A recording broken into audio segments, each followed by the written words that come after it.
Hey everyone, welcome back to my channel. आज हम जिस टॉपिक के ऊपर डिस्कशन करेंगे वो है Schumpeter's innovation theory of trade cycle. ये एक थ्योरी है जो कि दी थी शम्पीटर ने, जिसके बारे में हम थोड़ा सा पढ़ेंगे। Let's start the video. सबसे पहले we are on the introduction of the topic. Innovation theory of trade cycle, ये इसका नाम है। ये किससे एसोसिएटेड है? Is associated with Joseph Schumpeter. According to Schumpeter, the keys to the cycle are the periodic bursts of innovational activity. Theory का नाम है innovation theory of trade cycle. Trade cycle मतलब वही बिजनेस साइकिल जो आपने पढ़ी है कि boom, then recession, then depression, then recovery, then again boom, again recession, again depression, again recovery. तो ये वाला जो फेज होता है आपने देखा होगा। तो ये इसे हम कहते हैं बिजनेस साइकिल और इसे हम ट्रेड साइकिल भी बोलते हैं। इसका लिंक डिस्क्रिप्शन बॉक्स में गिवन, अगर आपको नहीं पता तो वहाँ जाकर वीडियो देख सकते हैं। तो इनके हिसाब से अकॉर्डिंग टू शम्पीटर ये जो चेंजेस हो रहे हैं, ये जो बूम हो रहा है, फिर ये जो रिसेशन में जा रहा है, फिर अगेन रिकवर हो रहा है, फिर बूम हो रहा है, फिर रिसेशन में जा रहा है, तो ये हो किसकी वजह से रहा है? It is happening because of the periodic burst of innovation activity. क्योंकि एक्टिविटी हो रही है जो वो इनोवेशंस जो हो रहे हैं, जो प्रोडक्शन में जो इनोवेटिव तरीके यूज़ किए जा रहे हैं फॉर द प्रोडक्शन पर्पसेस, उनकी वजह से हो रहा है। कैसे? ये भी हम समझेंगे step by step. Principal causes, according to Schumpeter क्या क्या कॉजेज हो सकते हैं इस बिजनेस साइकिल के मूव करने के पीछे? पहला is innovations are changes in production function involving changes in technology of production, introduction of new commodities, new markets, new source of raw material और सेमी। अच्छा, इस बात का मतलब ये है कि अभी हमने ऊपर पढ़ा कि इनोवेशन की वजह से, इनोवेशनल एक्टिविटी की वजह से ये चीज़ें होती हैं। तो इनोवेशन टर्म का मतलब क्या है? पहले तो इनोवेशन टर्म का मतलब ये है कि कुछ भी, अगर आप प्रोडक्शन जैसे भी कर रहे थे, अगर उसमें कुछ चेंज लेकर आ रहे हैं कि अब हम ऐसे नहीं ऐसे करेंगे, तो मतलब इनोवेशन है। चेंज किया आपने, टेक्नोलॉजी में आपने चेंज किया, मतलब इनोवेशन है। इनोवेशन मतलब कुछ नया तरीके से करना, कुछ डिफरेंट तरह से करना, नया तरीका ढूंढना। तो अगर आप नया तरीका ढूंढ रहे हैं प्रोडक्शन को करने का, तो आपने इनोवेशन किया। टेक्नोलॉजी आपने चेंज की तो आपने इनोवेशन किया। नया कमोडिटी इंट्रोड्यूस किया है, मतलब इनोवेशन किया है।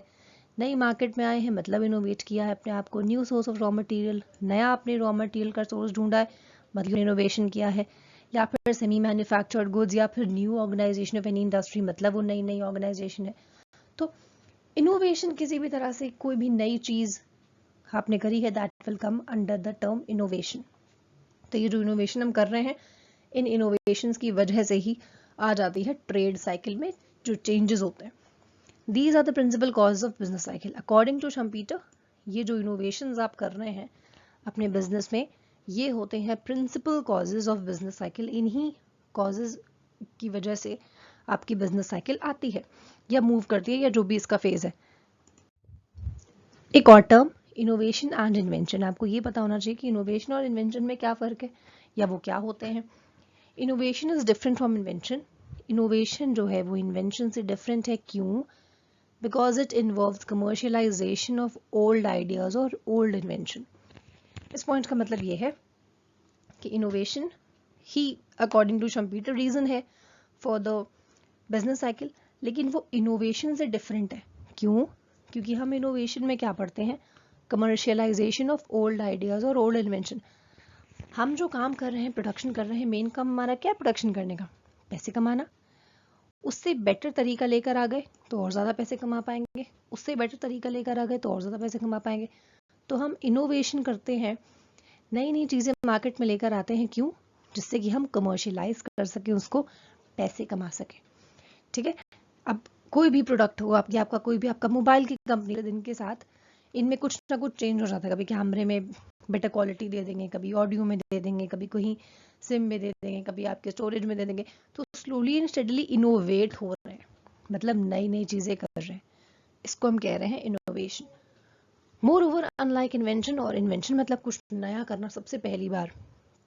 More over unlike invention, innovation is discontinuous and tends to be a bunched in time. Innovation को क्या बोल रहे हैं? ये डिसकंटिन्यूअस है, ये जो है टाइम के साथ साथ कभी कभी बंच हो जाता है या फिर रुक जाता है, ठहर जाता है। Discontinuity is the result of social opposition. ये क्यों डिसकंटिन्यूटी हो रही है? कंटिन्यूटी मतलब लगातार चलते रहना, एंड डिसकंटिन्यूटी मतलब रुक जाना, ठहर जाना। तो डिसकंटिन्यूटी इनोवेशन में हो रही है, क्यों?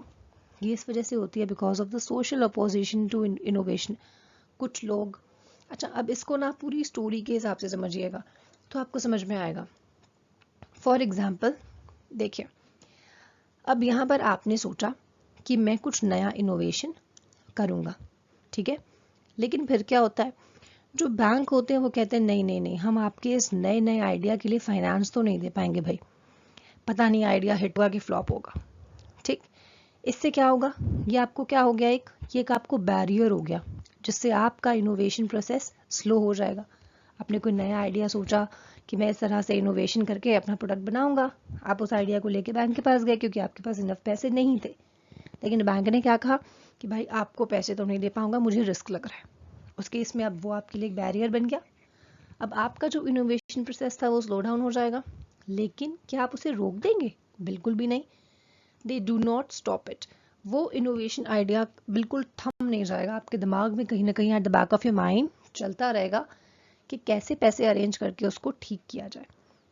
As a innovation become bunched over time. इस वजह से जो इनोवेशन है दो पल को ठहर जाते हैं, लेकिन इकट्ठा होते चले जाते हैं, हमारे दिमाग में कहीं ना कहीं रुक जाते हैं। अब ये आपको समझ में आ गया। अब हम देखते हैं कि इनोवेशन थ्योरी क्या होती है साइक्लिकल प्रोसेस में। हर एक स्टेप बाय स्टेप समझेंगे तो आपको समझ में आएगा। शम्पीटर ने शुरू किया था by assuming an economy in a state of full employment equilibrium. Schumpeter शुरू करते हैं कि हम इमेजिन कर रहे हैं एक ऐसी कंट्री जहां पर फुल एम्प्लॉयमेंट है, ठीक, एवरीबॉडी इज एम्प्लॉयड, और इन्होंने बोला कि इनोवेशन इस इक्विलिब्रियम को डिस्टर्ब कर देता है। इनोवेशन इस फुल एम्प्लॉयमेंट के इक्विलिब्रियम को डिस्टर्ब कर देता है। कैसे? The cyclical process is set in motion. यहां से शुरू होती है कहानी। When an entrepreneur who is an innovator, एक एंटरप्रेन्योर जो बिजनेसमैन है वो एक इनोवेटर भी होता है, क्योंकि हो सकता है उसके दिमाग में कोई नया आइडिया। आपने एंटरप्रेन्योरशिप जब पढ़ा होगा या जब आपने कोई एंटरप्रेन्योर का चैप्टर पढ़ा होगा तो उसमें अपने फीचर्स में पढ़ा होगा कि इनोवेटिव होते हैं, ठीक है। तो अगर एंटरप्रेन्योर है और वो इनोवेटर भी कहलाया जाता है। Successfully innovates the use of bank credit. यहाँ पर बैंक आएगा, ठीक है, ये टाइपिंग मिस्टेक है, यहाँ पर बैंक आएगा।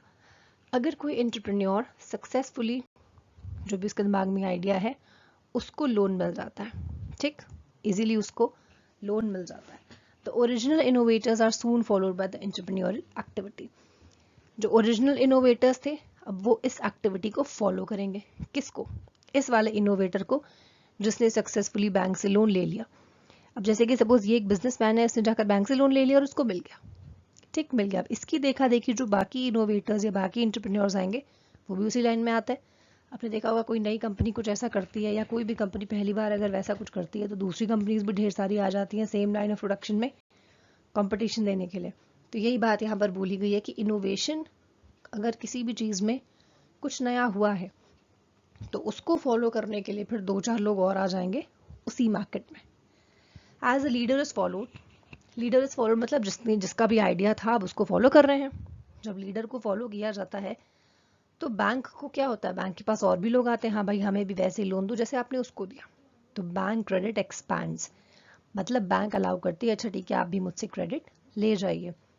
The price level is increased, और प्राइस लेवल क्या होता है, इकोनॉमी में बढ़ जाता है। More resources flow into capital good sector at the expense of consumer good sector.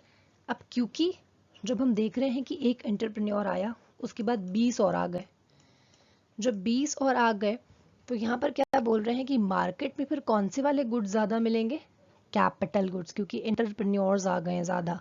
तो एंटरप्रेन्योर्स को क्या चाहिए होते हैं, कैपिटल गुड्स, जैसे कि मशीनें हो गई, टूल्स हो गए, ये सारी चीज़ें मार्केट में आ जाएंगी। और कौन सी चीज़ें नहीं आएंगी ज़्यादा, कंज्यूमर गुड सेक्टर, क्योंकि बैंक के पास अभी कौन है, बैंक के पास भी एंटरप्रेन्योर्स जा रहे हैं for the loan amount. Since cost lag behind profits further investment is encouraged. इस पॉइंट का मतलब ये है कि क्योंकि कॉस्ट अभी पीछे रह गई है, प्रॉफिट आगे निकल गया, फर्दर इन्वेस्टमेंट इज एनकरेज्ड। हमारा जो कॉस्ट है वो अभी कम है और हम जो कमा रहे हैं वो ज़्यादा है। इससे क्या करेंगे, जो पैसा कमा रहे हैं उसको फर्दर इन्वेस्ट करेंगे, तो फर्दर इन्वेस्टमेंट इज एनकरेज्ड। उसके बाद क्या होता है, उसके बाद आता है एक टाइम जिसको हम कहते हैं पीरियड ऑफ जेस्टेशन।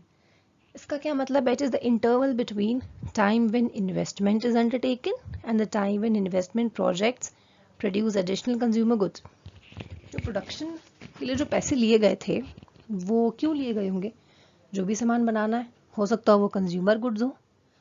तो पीरियड ऑफ जेस्टेशन मतलब कि वो वाला टाइम गैप जब आपने इन्वेस्टमेंट करने के लिए आपने इन्वेस्टमेंट किया और वो वाला टाइम जब आपको उस इन्वेस्टमेंट से रिजल्ट मिला, तो इन दोनों के बीच का जो ये गैप है, इसको हम क्या बोलते हैं? इसको बोलते हैं पीरियड ऑफ जेस्टेशन। जैसे ही ये टाइम एंड होता है, मतलब यहाँ पर आपने इन्वेस्टमेंट करी और यहाँ पर आपको रिटर्न मिलेगा, बीच में आपने पीरियड ऑफ जेस्टेशन पास किया, अब ये वाला टाइम आ चुका है जब आपको रिजल्ट मिलेगा। तो at the end of gestation period results in deflation. इनके हिसाब से जैसे ही जेस्टेशन पीरियड खत्म होता है तो आ जाता है डिफ्लेशन। क्यों भाई, ऐसा क्यों? इस वजह से because now firms use their receipts to pay back debts. क्योंकि अब आप देखिए, जो एंटरप्रेन्योर्स ने लोन लिया था इतना ढेर सारा, उसके पैसे अब तो चुकाने पड़ेंगे ना। New loans to other firms are not made in sufficient volume to compensate for the volume of repayment because the rate of profit is lowered. A consequence has increased uncertainty coupled with increased flow of consumer goods. अब यहाँ पर क्योंकि एक leader को follow करते हुए ढेर सारे एंटरप्रेन्योर्स आ गए, सबने जो है लोन ले लिया, अब सब कैपिटल गुड्स बना रहे हैं जो ऑर्गेनाइजेशंस थे। अब इन कैपिटल गुड्स का यूज़ करके ये वाले एंटरप्रेन्योर्स कंज्यूमर गुड्स बना रहे हैं। जब वो टाइम आता है कि फाइनली वो कंज्यूमर गुड्स मार्केट में जाए, तब तक आ जाता है डिफ्लेशन, क्योंकि ऑलरेडी उसको कॉम्पीट करने के लिए बहुत सारे एंटरप्रेन्योर्स लाइन में लगे हुए हैं। अब नए लोन तो बिल्कुल भी नहीं मिल पाएंगे, क्योंकि ऑलरेडी लोन में बैंक जो है उन्होंने ऑलरेडी लोन दे रखा था पुराने एंटरप्रेन्योर्स को। इस वजह से जो मार्केट में जो एंटरप्रेन्योर्स थे उनका प्रॉफिट कम हो जाएगा, क्योंकि बहुत कंपटीशन आ गया है। जब प्रॉफिट बढ़ जाएगा आपस में, तो उससे क्या होगा? अब प्रॉफिट तो बढ़ चुका है, अब सामान हो जाएगा सस्ता, जिसको हम बोल रहे हैं डिफ्लेशन। और दूसरी चीज़, increased flow of consumer goods, क्योंकि अब तो सबका सामान बन के मार्केट में आ चुका है, मतलब कंज्यूमर गुड्स बहुत ज़्यादा मार्केट में आ चुके हैं, प्लस सस्ते बिल्कुल मिल रहे हैं। मतलब ये कौन सा टाइम है? डिफ्लेशन का। The deflationary process must run its course until the economy settles down. ये डिफ्लेशन तब तक चलेगा जब तक इकोनॉमी वापस अपनी पोजीशन पर ठीक से नहीं आ जाती। As income falls, consumption also falls, but at a lower rate, thus setting stage for another wave of innovation. जैसे ही इनकम गिरती जा रही है लोगों की, कंजम्पशन भी गिर जाएगा, क्योंकि इनकम कम हो रही है, in the same way consumption भी कम करेंगे, और ये फिर से फर्दर कौन सी स्टेज शुरू हो जाएगी? Another wave of innovation. लोगों की इनकम कम, अब फिर से कोई आइडिया आएगा, फिर लोन लेने के लिए जाएंगे बैंक में, और यही वाला पूरा प्रोसेस जो भी किया है वो फिर से होगा, जिसको हम कहते हैं innovation theory of trade cycle. Then comes criticism of the theory, की इस थ्योरी को क्रिटिसाइज क्यों किया गया? पहली चीज, ट्रेड साइकिल्स में भी ड्यू टू साइकोलॉजिकल, नेचुरल और फाइनेंशियल कॉजेज। एकदम सही बोला कि भाई सिर्फ इनोवेशन की वजह से आपकी ट्रेड साइकिल नहीं आ जाते, साइकोलॉजिकल भी होता है, नेचुरल भी होता है एंड फाइनेंशियल भी हो जाता है। Schumpeter give too much importance to bank credit. Schumpeter ने बैंक क्रेडिट को बहुत ज़्यादा इंपॉर्टेंस दे दी कि सारे एंटरप्रेन्योर्स बैंक के पास जाएंगे लोन लेने, लेकिन ये सिर्फ शॉर्ट रन में इम्पॉर्टेंट है। ठीक है, अगर शॉर्ट टर्म बोरोइंग है या शॉर्ट टर्म के लिए पैसे चाहिए, तब बैंक क्रेडिट इज़ ओके। लेकिन अगर जो एंटरप्रेन्योर्स हैं उन्हें लंबे समय के लिए पैसे चाहिए, तो कैपिटल मार्केट वो फिर अपना मनी मार्केट जाएंगे, not the money market, capital market जाएंगे, फिर वो वहाँ जाकर लोन लेंगे, जहाँ पर शेयर के थ्रू वो पैसे रेज कर सकते हैं, डिबेंचर के थ्रू पैसे रेज कर सकते हैं, और भी लॉन्ग टर्म लोन्स ले सकते हैं, रिटेन अर्निंग कर सकते हैं, तो वो लॉन्ग रन वाले की तरफ भी जा सकते हैं। It's not only the bank कि हम सिर्फ बैंक के पास लोन लेने जाएंगे। सोर्सेज ऑफ बिजनेस फाइनेंस आपने चैप्टर देखा होगा, मैंने पढ़ाया था, मैं लिंक शेयर कर दूंगी, वहां से भी लोन ले लिए जा सकते हैं। It's not only the bank जो हमें लोन प्रोवाइड कराएगा। Third criticism is his analysis begins with the unrealistic assumption. पहली चीज तो ये कि उनका जो असम्पशन स्टोरी थी वो शुरू ही हुई बहुत ही अनरियलिस्टिक असम्पशन को लेके कि फुल एम्प्लॉयमेंट चल रहा है देश में। ये it is an exception rather than a rule, ये कोई रूल नहीं है, ये सिर्फ एक्सेप्शन है। Alright, so this is it for the today's video. I hope आपको समझ में आ गई होगी शम्पीटर्स थ्योरी ऑफ ट्रेड साइकिल। है इसमें कुछ भी नहीं, एक स्टोरी सॉर्ट ऑफ चलती रहती है, उसमें ही अगर पढ़ के समझेंगे तो समझ में आ जाएगा। तो आई होप आपको समझ में आ गया होगा। In case of any problem please use the comment box. Thank you again everyone for watching the video. These are some of the social media sites, चाहे तो ज्वाइन कर सकते हैं। Link is also given in the description box. Thank you again and may God bless you.